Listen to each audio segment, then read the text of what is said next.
पाणिस्परसाक्षमाभ्याम पद्म पदभ्याम प्रियायाः प्रियायाः सीतायाः पाणिस्परसाक्षमाभ्याम।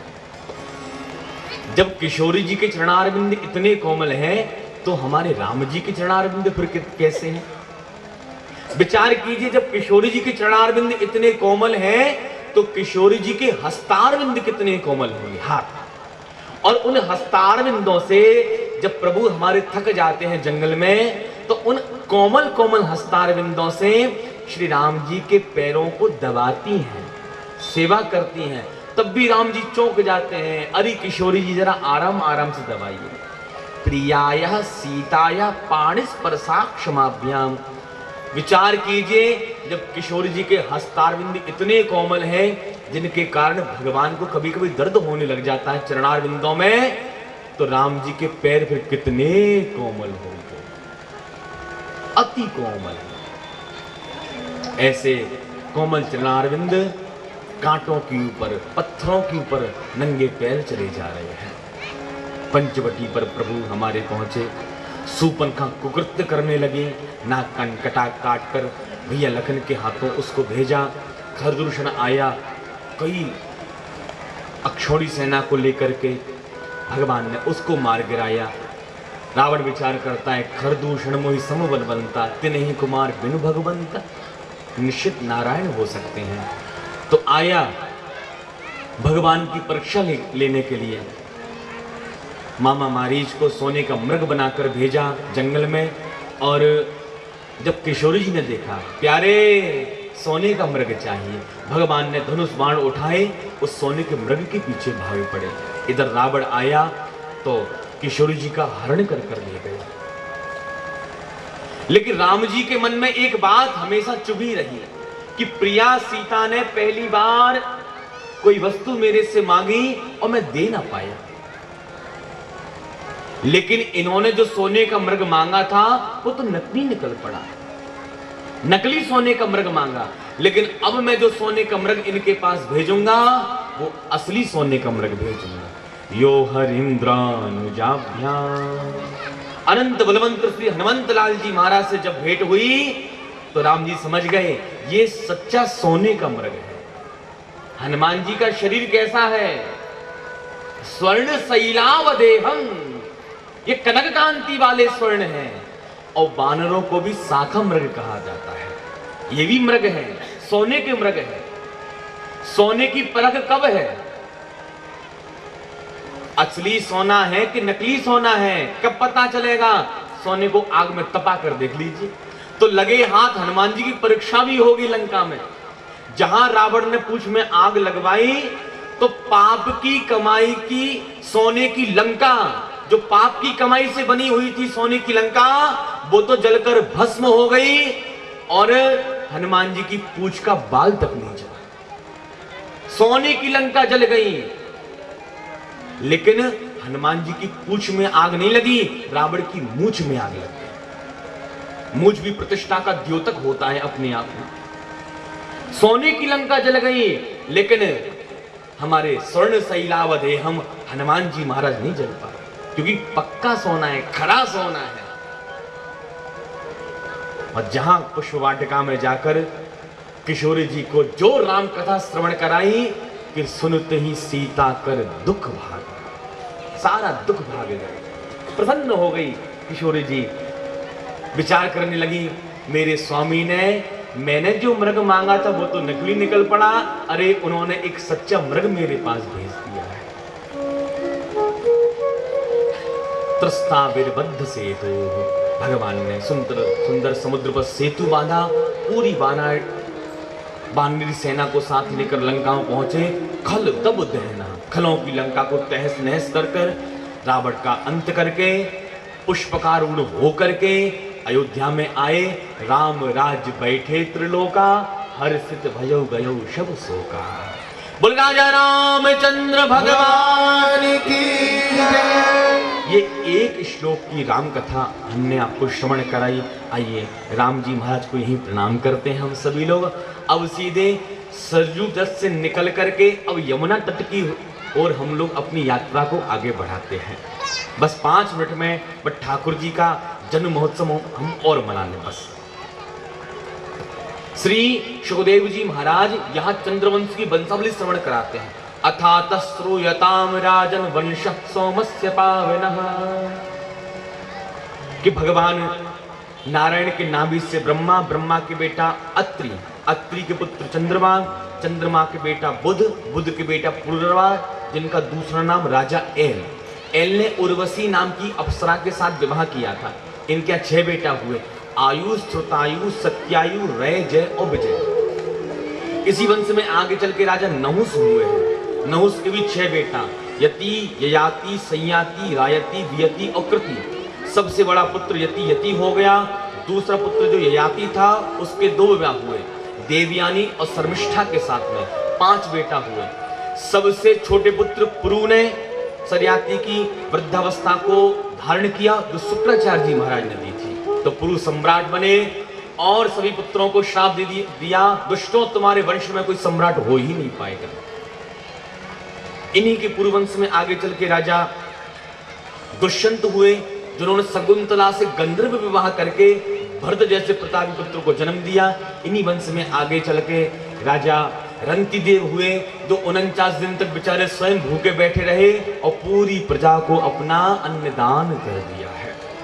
शिवदेव जी कहते राजन, पुरु के बड़े भाई यदु थे, यदु से चला यदुवंश, देवीमीड, सूरसेन आदि प्रवति राजा यदुवंश में हुए हैं। सूरसेन के बेटा आनक दुंदुभी, जिनका दूसरा नाम राजा वसुदेव, वसुदेव के साथ विवाह हुए। सप्तम पत्नी देवकी के गर्भ से भगवान का प्रादुर्भाव हुआ। जन्म तो लिया मामा कंस के कारागृह में, उत्सव मना गोकुल में जाकर के, और 11 वर्ष तक भगवान ब्रज में रहे। जब 11 वर्ष के हो गए, मथुरा में आए। राजा कंस से जितने भी दुष्ट राक्षस हैं सबका अंत कर दिया। जरासंध आक्रमण करने लगा, मथुरापुरी को छोड़कर द्वारकापुरी वसाई। 125 वर्ष में की आयु में महाभारत का युद्ध संपन्न कराया, और जब 125 वर्ष के हो गए, पूरी लीला स्मरण करके अपने गोलोक धाम को चले गए। बोल कृष्ण कन्हैया लाल की जय। राजा परीक्षित कहते हैं महाराज हो गई कृष्ण कथा। सुखदेव जी कहते संपूर्ण कृष्ण कथा मैंने तुमको श्रवण करा दी। राजा परीक्षित कहते महाराज ऐसे काम नहीं चलेगा, मैं तो कब से चटपटी लगाकर बैठा हुआ था कि कब मेरे प्यारे की कथा आए और मैं प्रेम से श्रवण करूं, और आप चटपट कर गए महाराज। ऐसा नहीं काम चलने वाला, मुझे तो संपूर्ण कृष्ण कथा श्रवण कराइए। यहीं से भागवत का 10वां स्कंद प्रारंभ होता है। पूरे 90 अध्याय इस 10वें स्कंद में वल्लभाचार्य जी महाराज इसको निरोध लीला का नाम देते हैं। परीक्षित जी महाराज सुंदर प्रश्न करते हैं, कथितो वंश विस्तारो भवता सोम सूर्ययो राज्ञां क्षोभय वंशाना चरितम परमाद्भुतम। हे सुखदेव जी महाराज, कथितो वंश विस्तार, सूर्यवंश चंद्रवंश की वंशावली बहुत तेरी सुनाई, प्यारे की कथा आई, चटपट कर गए। हे सुखदेव जी महाराज, भगवान की जो कथा है वो भवरोग की मीठी दवा है। भवरोग का मतलब पुनरपि जननम पुनरपि मरणम, जो आना जाना लगा हुआ है इसको भवरोग कहते हैं। भवरोग से बचना चाहो तो भगवान की सुंदर कथा रस का पान करो, भवरोग से मुक्ति हो जाएगी। सुखदेव जी से राजा परीक्षित कहते महाराज, माँ कहने में कितना प्रेम जागृत होता है, और जिसके नाम में 2-2 माँ हो, मामा, ऐसे मामा कंस को भगवान ने क्यों मार डाला? रोहिणी जी के बेटा भी हमारे बलराम जी महाराज, और देवकी के भी पुत्र भी बलराम जी महाराज, तो 2 मैया 1 बेटा, ऐसे कैसे हो गया? संपूर्ण कृष्ण कथा मुझे श्रवण कराइए। तब श्री सुखदेव जी महाराज कथा को आगे बढ़ाते हैं। देखिए बस 5 मिनट के लिए आप लोग अपने स्थान पर बैठिए, बस धूमधाम से जन्मोत्सव हम लोग मनाते हैं। कंस जैसे दुष्ट राजाओं का जब बाहुल्य हो गया तो हमारी पृथ्वी गौ का रूप धारण करके देवताओं को साथ लेकर के ब्रह्मा जी के पास पहुंची, और ब्रह्मा जी से कहती महाराज मेरे ऊपर बड़े अत्याचार हो रहे हैं। तो ब्रह्मा जी कहते हैं वसुदेव गृहे साक्षात् भगवान पुरुष परा जनिष्यते तत्प्रियार्थं संभवन्तु सुरस्त्रियः। भगवान का शीघ्र ही अवतार वसुदेव जी के घर में होने वाला है, इसलिए आप लोग चलिए यत्र तत्र अवतार धारण कीजिए।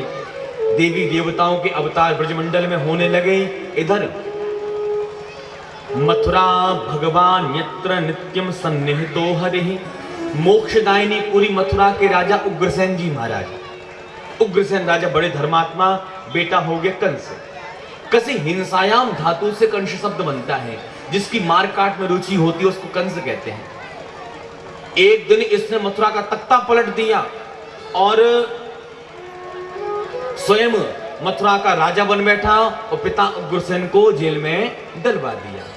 लेकिन प्रजावासी कहने लगे ये पापी राजा है, इसने महाराज को जेल में डाला है, हमें इसको राजा स्वीकार नहीं करेंगे।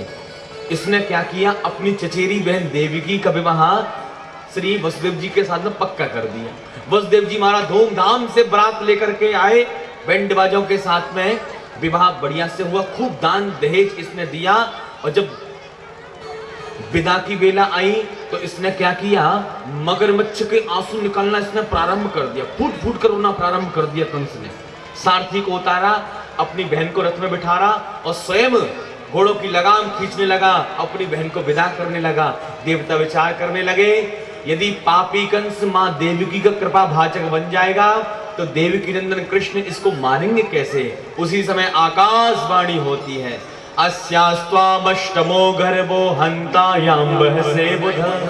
अरे अबुध कंस, जिस बहन के विवाह में इतना प्रेम बरसा रहा है, इसी बहन का 8वां गर्भ तेरा काल होगा। दुष्टों का प्रेम तो पानी की लकीर के समान, न रहेगा बांस न बजेगी बांसुरी।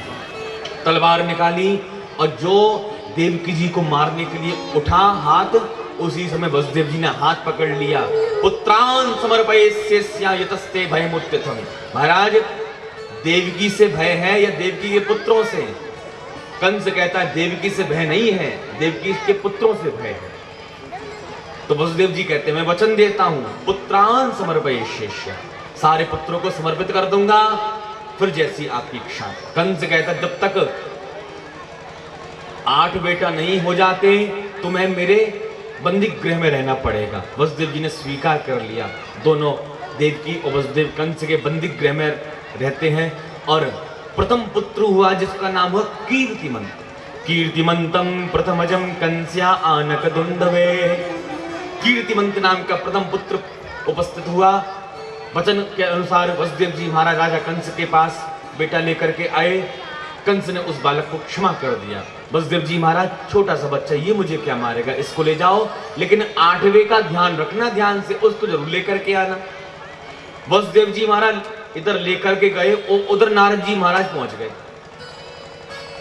नारद जी कहते हैं राजा कंस, देवताओं की बात की कोई गारंटी नहीं है, 8वां भी पहला हो सकता है और पहला भी 8वां हो सकता है। कमल दल हाथ में लेकर के पहली पंखुड़ी को 8वीं पंखुड़ी और 8वीं को पहली सिद्ध कर दिया। कंस कहते हैं अच्छा, पहला 8वां और 8वां पहला हो सकता है, मैं किसी को नहीं छोड़ने वाला।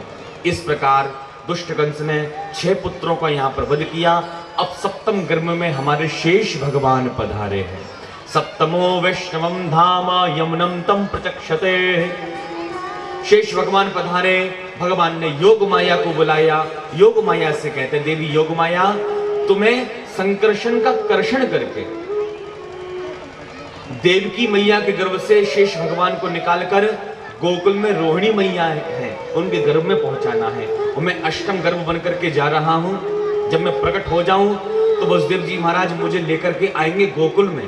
उस समय तुम यशोदा रानी के पास में छोटी सी कन्या बनकर लेट जाना, मुझे लेटाएंगे और तुम्हें वहां से उठाएंगे। और जब पुनः कारक ग्रह में आएंगे तो तुम खूब चिल्लाकर रोने लग जाना। योग माया कहती है काम तो कर दूंगी, इनाम क्या मिलेगा, इनाम किताब क्या दोगे? भगवान कहते हैं जब तुम खूब गला फाड़कर चिल्लाओगी उसी समय कंस दौड़ा दौड़ा कारक ग्रह में आएगा, तुम्हें मारने की कोशिश करेगा। तुम अष्टभुजी बनकर प्रकट हो जाना। और जब तुम अष्टभुजी बनकर प्रकट होगी, दुर्गा मैया, चंडिका मैया, कालिका मैया, लकेश्वरी मैया, शीतला मैया, चामुंडा मैया, कितनी मैयाओं के नाम से तुम्हारी पूजा होगी। और एक देवता की एक ही दिन पूजा होती है और तुम्हारी 9-9 दिन तक सेवा पूजा होगी। योग माया कहती बस बस महाराज मुझको इनाम मिल गया। जैसा भगवान ने कहा वैसा ही योग माया ने किया। संकर्षण का कृष्ण करके इधर रोहिणी माँ के गर्भ में भगवान को पहुंचाया, शेष भगवान को। और अब हमारे प्रभु अष्टम गर्भ में प्रवेश करते हैं। जब अष्टम गर्भ में प्रभु हमारे आए, कंस आता है, जब देवकी मैया का जब चेहरा देखता है, प्रभु गर्भ में विराजमान है, तो चेहरा चमक रहा है, तेज प्रकट हो रहा है, तो कंस का मन बदल जाता है, पूरा कारागृह जगमगाने लगा। देवता लोग आए हैं और भगवान का यहाँ स्वागत करते हैं। अरे भैया कोई आता है हमारे घर में अभ्यागत, हम उसका कितना स्वागत सत्कार करते हैं। और आज हमारे इस गांव में स्वयं परमात्मा बांके बिहारी वृंदावन से आकर यहाँ प्रकट हो रहे हैं, तो क्या हमें स्वागत नहीं करना चाहिए? 2 मिनट के लिए भैया प्रेम से सब लोग अपने मन से ठाकुर जी का स्वागत करेंगे। सत्यव्रतम सत्य परम ति सत्यम सत्यस्य योनिं निहतं च सत्ये सत्यस्य सत्यं व्रत सत्यनेत्रं सत्यात्मकं त्वां शरणं प्रपन्ना शृण्वन् गृह्णन् स्मरयन् चिन्तयन् नामानि रूपाणि च मङ्गलानि ते क्रियासु यस्मच्चरणारविन्दयो राविष्टचेता नभवाय कल्पते राविष्टचेता नभवाय कल्पते राविष्टचेता नभवाय कल्पते। देखो आज कौन यहाँ आ रहा है? आज बिहारी जी आ रहे हैं। ओ देखो आए हैं बिहारी जी, देखो आए हैं बिहारी, सब मिल स्वागत करो। देखो आए हैं बिहारी, पीछे वाले ताली बजाते हैं, सब मिल स्वागत करो। देखो आए हैं बिहारी, सब मिल स्वागत करो। देखो आए हैं बिहारी, सब मिल स्वागत करो।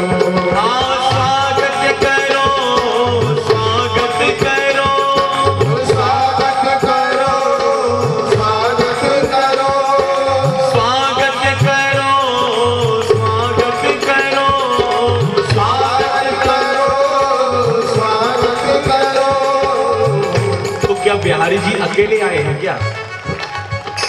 बिहारी जी अकेले आए हैं क्या? अकेले नहीं आए, तो साथ में कौन आया है? साथ आई है श्री राधा रानी।